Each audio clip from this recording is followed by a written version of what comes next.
Welcome to another episode of My Weird Prompts, an AI-generated podcast featuring the random prompts of Daniel Rosehill as answered by a revolving cast of friendly AI characters. Join us for deep dives into AI, technology, and whatever other random thing Daniel finds fascinating today. Subscribe on Spotify or your favorite podcatcher. Now, today's episode. This episode was generated using artificial intelligence. Please verify facts. Hey, Herman and Corn. So we've touched upon high-rise development in a number of episodes, but not really directly yet in the context of its density, which is, yes, a niche topic, but so is there a topic we cover on this podcast that is not kind of niche? We've talked about specifically, I think, an issue that I personally find stimulating, or one of those things that an argument I feel passionate about, that it's a specific type of high-rise development where seeing mushrooming in Jerusalem, the luxury housing, is a really bad idea, but I'm purely attacking it on the basis that in a poor city with a real need for affordable housing, we are instead building loads and loads of luxury housing that's mostly empty. I can't think of a dumber policy for social cohesion in the city. But it's not an attack on high-rises. I actually love high-rises, as I mentioned. For me, the quintessential, if you ask me to describe where I would like to, unwind at the end of the day, there's some great boutique hotels in Tel Aviv with these views over the skyline. And I love sitting out with a glass of wine or a beer and feeling part of something big. And that's what I think I love about cities, and why I love high-rises specifically, because you just think there's 2,000 people in that building. And maybe that's why I find empty high-rises, like I'm looking at one right now actually, kind of depressing, because you're like, what's up with that? Why are there like 3 lights on in that big skyscraper? But in a city with housing pressure like Jerusalem, if you look at Jerusalem geographically, the city, there's not really much we can do except build up. To the north is Ramallah, to the south is Bethlehem, to the east is the desert, and to the west are the Judean hills, which have been kind of preserved as a green belt.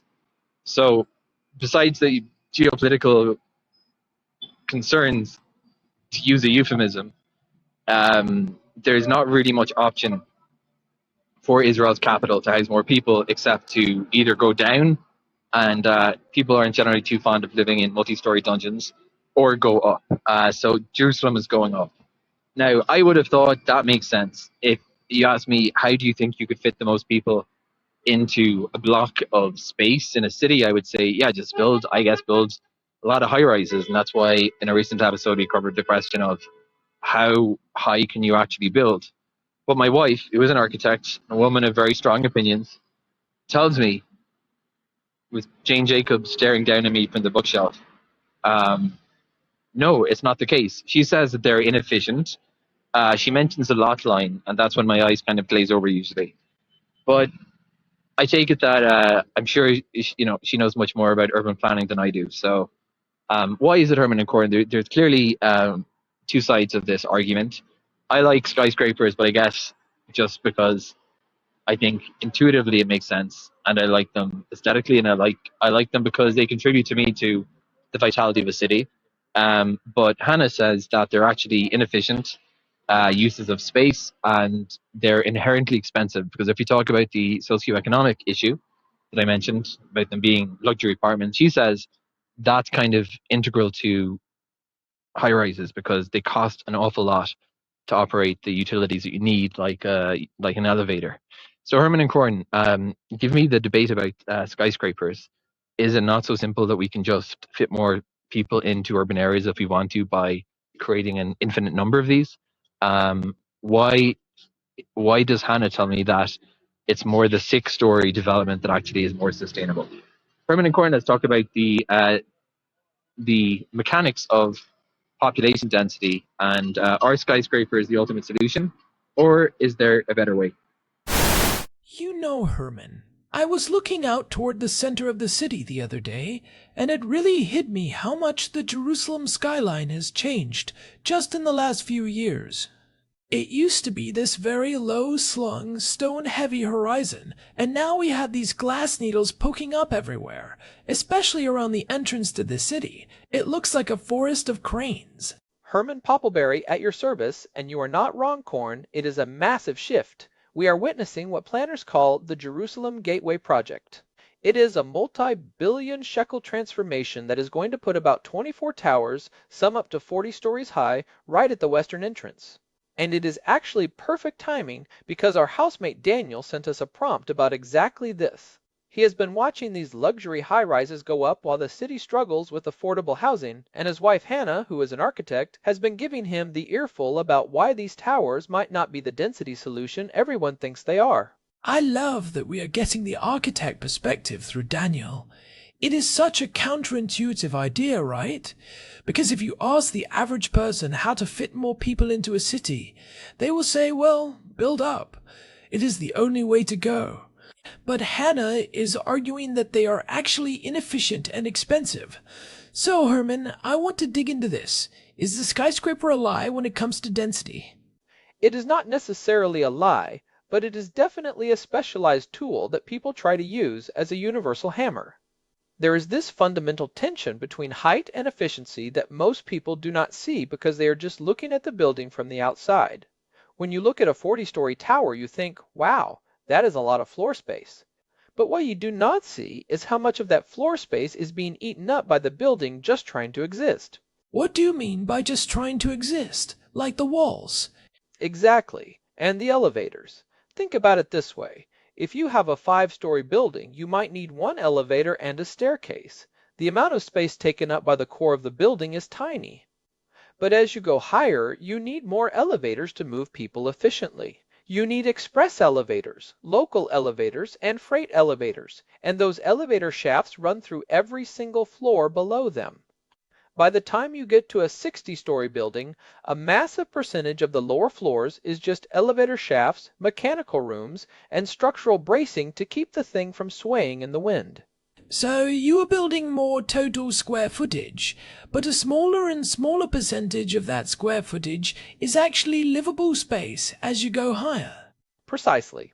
Architects call this the net to gross ratio. In a mid-rise building, say 6 to 8 stories, your efficiency might be 85 or 90%. That means 90% of the building is space you can actually use. In the super tall skyscraper, that ratio can drop to 70% or even lower. You are literally building a mountain of concrete just to hold up a few penthouses at the top. In fact, studies show that as height increases, the core-to-floor area ratio can jump from around 13% to over 30%.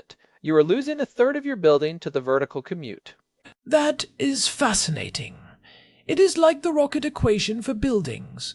The more fuel you add, the more weight you have, so you need more fuel just to lift the fuel. That is a perfect analogy, Corn. I am definitely stealing that. It is the skyscraper rocket equation, and it is not just the space, it is the cost. Daniel mentioned that these are often luxury developments. There is a reason for that. It is not just that developers are greedy, though that is a factor. It is that building high is exponentially more expensive per square foot. You need specialized cranes, high-strength concrete, and sophisticated wind-dampening systems like tuned mass dampers, those giant weights at the top that counterbalance the sway. You cannot build a 50-story building and sell the units at affordable housing prices because the construction cost alone would put you in the red. So, by choosing to build a skyscraper, you're almost forcing the development into the luxury category just to break even on the engineering. Usually, yes. Especially in a city like Jerusalem where the land is expensive, but the construction logistics are also a nightmare. You have these narrow streets, historical preservation rules, and the Jerusalem stone requirement. Oh, right. The stone. Does that apply to the skyscrapers too? It does. Since the British mandate, almost every building in Jerusalem has to be faced with that specific pale limestone. Hanging heavy stone on a 40-story steel frame is an engineering headache. It is expensive, it is heavy, and it requires incredibly complex anchoring systems. If you are going to go through the trouble of building a tower here, you are going to make sure every unit is a high-margin luxury apartment. Which leads to exactly what Daniel was complaining about. Those ghost towers where the lights are only on in 3 windows because the owners are international investors who visit once a year. And that brings us to the density question. If the goal is to house the population of Jerusalem, which surpassed 1 million around 2023, and we are building towers that are mostly empty or mostly elevator shafts, we aren't actually solving the density problem. We are just creating a vertical bank vault for the wealthy. Right. And this is where Hannah's point about the 6-story development comes in. There is this concept in urban planning called the missing middle. It refers to housing that is more dense than a single-family home, but less intense than a high-rise. Think of the classic apartment blocks in Paris or Barcelona, or even older parts of Tel Aviv. These are usually 5 to 8 stories tall. I've always loved the feel of those neighborhoods. They feel vibrant, not overwhelming. There is a mathematical reason for that. You can actually achieve incredibly high density with 6-story buildings if you build them in a consistent fabric across a neighborhood. Paris is one of the densest cities in the Western world, and it is almost entirely mid-rise. When you have a 6-story building, you don't need massive setbacks for light. You don't need giant plazas at the base to manage wind tunnels. You can have shops on the ground floor and people living right above them.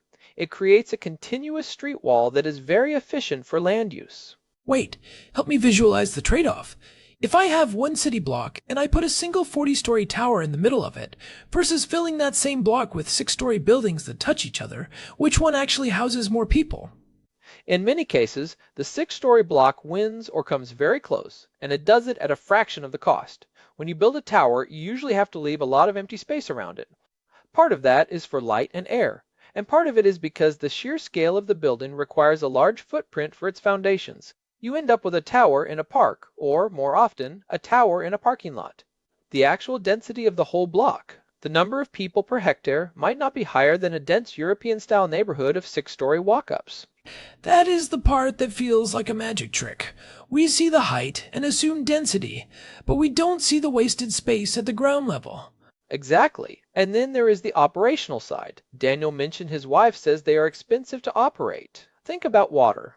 In a 6-story building, municipal water pressure can often get the water to the top floor, or you need a very simple pump. In a skyscraper, you have to pump thousands of gallons of water hundreds of feet into the air every single day into intermediate storage tanks. That takes a massive amount of energy. Then you have the elevators, the pressurized hallways for fire safety, and the cooling systems for glass walls that are baking in the sun. The carbon footprint of a resident in a high-rise is often much higher than a resident in a mid-rise, even if they both live car-free lives. So if we are looking at sustainability, the high-rise is losing on construction energy, operational energy, and space efficiency. Why are we so obsessed with them then? Is it just the prestige? Prestige is a huge part of it. For a city, a skyline is a brand. It says, we are a global player, we are modern, we are an economic hub. For a developer, it is about the view. You can sell a view of the old city for a lot more than you can sell a view of the street. But there is also a policy failure here. In many cities, the zoning laws make it very hard to build the missing middle. How so? Well, often you have areas zoned for single-family homes and then specific tiny zones where you are allowed to build high density. If you are a developer and you finally get your hands on a piece of high-density land, you want to squeeze every possible square inch out of it. You go as high as the law allows because you don't know when you will get another chance. Our zoning is often all or nothing. We don't have enough zones that encourage that sweet spot of 6 to 8 stories. In Jerusalem, we are seeing this in neighborhoods like Kiryat Yovel and the Katamonim. They are doing these urban renewal projects called Pinui Benui, where they tear down old 4-story blocks and put up 30-story towers. It is a massive jump that completely changes the neighborhood's social fabric. It sounds like we are incentivizing the extremes. We get urban sprawl on one end and luxury towers on the other, and the actual functional city for regular people gets squeezed out. That is exactly what is happening. Daniel pointed out the geography. Jerusalem is surrounded. We have political boundaries to the north and south and a protected green belt of forest to the west. We can't really sprawl anymore. So the pressure to build up is immense. But if we only build luxury towers, we aren't actually housing the people who live and work here. We are just building empty boxes. Interestingly, recent reports indicate over tens of thousands of unsold new apartments across Israel. Many of these are in high-end projects that regular families just can't afford. Okay, so let's play devil's advocate for a second. Is there any scenario where the skyscraper is actually the right answer for density? Or should we just cap everything at 8 stories and call it a day? That is a great question. There is a place for them, but it is usually tied to transit. If you have a major subway hub or a train station where tens of thousands of people arrive every hour, building very high right on top of that hub makes sense.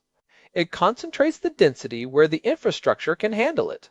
That is the logic behind the Jerusalem Gateway project near the Navon train station.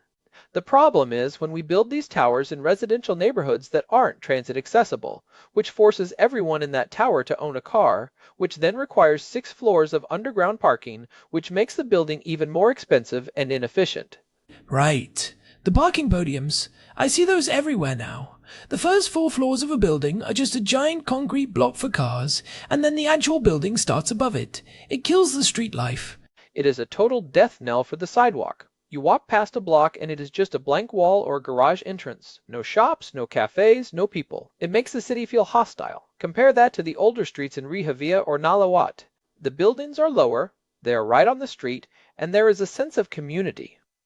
Hannah is right from an architectural and social perspective. The mid-rise model is almost always superior for the people actually living in the city. So if the mid-rise is better for the environment, better for the budget, and better for the community, why aren't we seeing a massive movement to build them? Is it just the profit margin? It is the profit margin, but it is also the complexity of land assembly. To build a whole neighborhood of 6-story buildings, you often need to coordinate across many different small plots of land. It is much easier for a large developer to buy one big plot, hire one big firm, and build one big tower. It is a more centralized corporate way of building. The European model of dense mid-rise development often happened organically over centuries, or it was part of a massive state-led master plan like Baron Haussmann's renovation of Paris in the 19th century. It feels like we have lost the art of building the middle. We either do tiny or we do massive. We really have. And it is a shame because the technology for mid-rise has actually gotten much better. We have things like mass timber now, engineered wood, that is as strong as steel but much lighter and more sustainable. It is perfect for that 6 to 10 story range. You can build these beautiful carbon sequestering buildings that feel warm and human scaled. But our building codes and our financial systems are still geared toward either suburban houses or steel and glass towers. I want to go back to something Daniel mentioned in his prompt. He talked about the social cohesion. He felt that luxury towers are a bad idea for a city like Jerusalem. Beyond just the housing supply, what does a skyline of luxury towers do to the psyche of a city? Oh, it is deeply polarizing. When you have a city where people are struggling to pay rent, and Jerusalem housing prices have been rising significantly, and they see these gleaming towers that are mostly dark at night, it sends a message that the city is not for them. It creates a sense of displacement even for people who haven't moved. The city starts to feel like a playground for people who don't actually live there. And from a practical standpoint, those luxury residents don't contribute much to the local economy if they are only there 2 weeks a year. They aren't going to the local bakery. They aren't sending their kids to the local schools. They aren't participating in the community. It is a hollowed out version of urbanism. It looks like a city, but it doesn't function like one. Exactly. True density is about the number of people per acre who are actually interacting with each other. A luxury tower might have high nominal density, meaning there are many units on a small piece of land, but its functional density is near 0 if the units are empty. A 6-story apartment building full of families, students, and workers has massive functional density. It supports the bus lines, the parks, and the small businesses. So, if we were the kings of Jerusalem for a day, how would we fix this? What is the practical takeaway for a city that needs density but is getting ghost towers? Step 1 would be a vacancy tax. If you own an apartment in a high-density zone and it is empty for more than 9 months of the year, you should be paying a massive premium. That money should go directly into a fund for affordable housing. That would discourage the ghost tower phenomenon and maybe push those units onto the rental market. I like that. Make the empty space work for the people who are actually here. What about the building side? We need to change the zoning to favor the missing middle.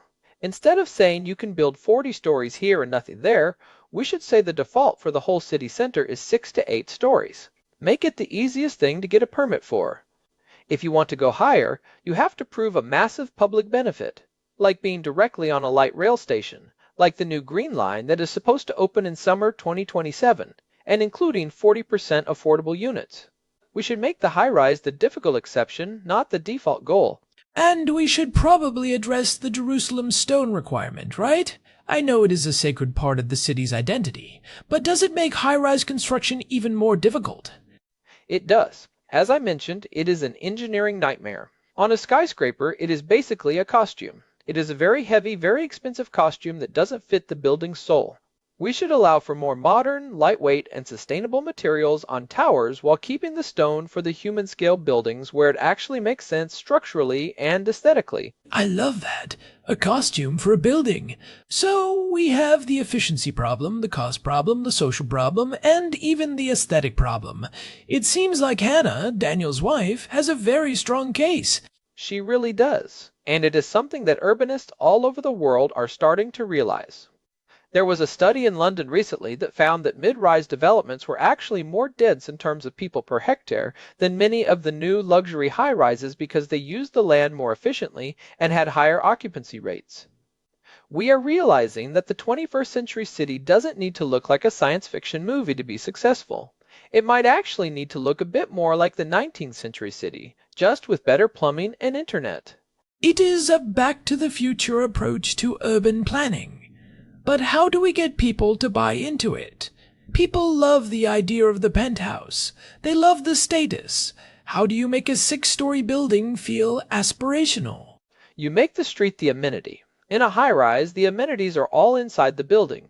You have a private gym, a private pool, a private theater. You never have to leave. In a mid-rise neighborhood, the amenity is the park down the street, the cafe on the corner, the vibrant public life. We have to sell the idea that a great life isn't about how high you are above the city, but how connected you are to it. That is a powerful shift.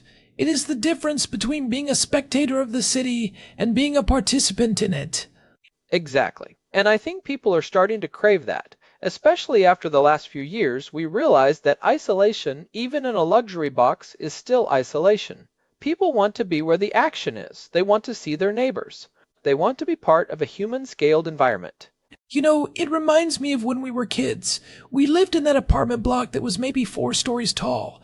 We knew everyone in the building. If you needed a cup of sugar, you just knocked on the door. I can't imagine that happening in a 40-story tower where you have to take 2 different elevators just to see a neighbor.